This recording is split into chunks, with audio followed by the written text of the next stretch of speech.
it's been a topic everybody's been talking about recently. Baker Mayfield and the contract for the Browns. Here's what Colin Cowherd had to say about paying Baker Mayfield. Teams that historically lose, it's usually bad ownership. Cleveland does not have great ownership. Their owner's impatient. And so Baker gives them a playoff win, and it would be very easy for Cleveland to go, he likes us. Let's give him a 10-year deal. I think Kevin Stefanski and Andrew Berry are such smart guys, coach GM, they'll be able to hold off this impatient, impulsive owner.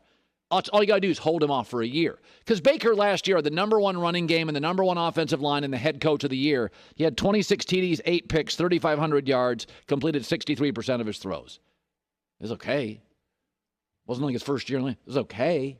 It doesn't look like Josh Allen, Justin Herbert, Patrick Mahomes to me. It's okay. Goff got signed early. How'd it work? Carson Wentz got signed early. How'd it work? Colin Cowherd from FS1's The Herd. Let's welcome in the D-man, Dennis Maniloff. Dennis doing double duty tonight, pre- and post-game with the Indians over on WTM. Let's talk a little bit about Colin Cowherd. What do you make about that argument with Baker Mayfield? Well, Colin Cowherd's always good for Cleveland sports-related talk, especially when he weighs in on the Bake Show. But I don't disagree with a lot of his points. I mean, I don't think the Browns are in any rush to sign Baker. In other words, I think this season could very well play itself out before anything happens.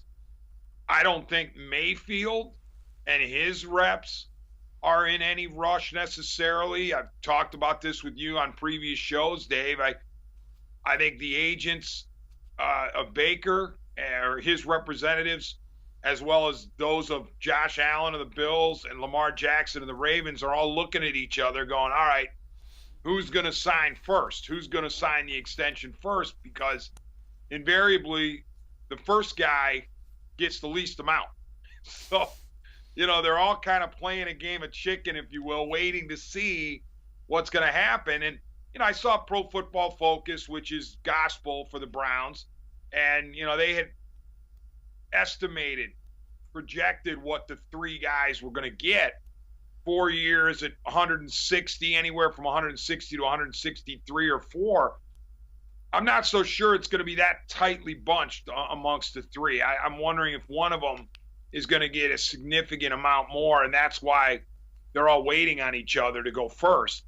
But from the franchise's perspective, from the team's perspective, there's no hurry. And here's the other thing, Dave. Extenuating circumstances with the Browns, namely Nick Chubb. All right, as far as I know, the Ravens and the Bills don't have a transcendent running back along the lines of Nick Chubb, and a guy who is as valuable to his team as Chubb is to the Browns. Therefore, the Browns have that extra set of circumstances. They've got to figure out how much are they willing to pay Nick Chubb, and that's a factor in this equation. Well, the flip side of it is the quarterbacks, you don't want to get paid to the point that you can't get the surrounding cast around you that you need to continue to be successful. That would be just a word of caution. Do you see where I'm going with that?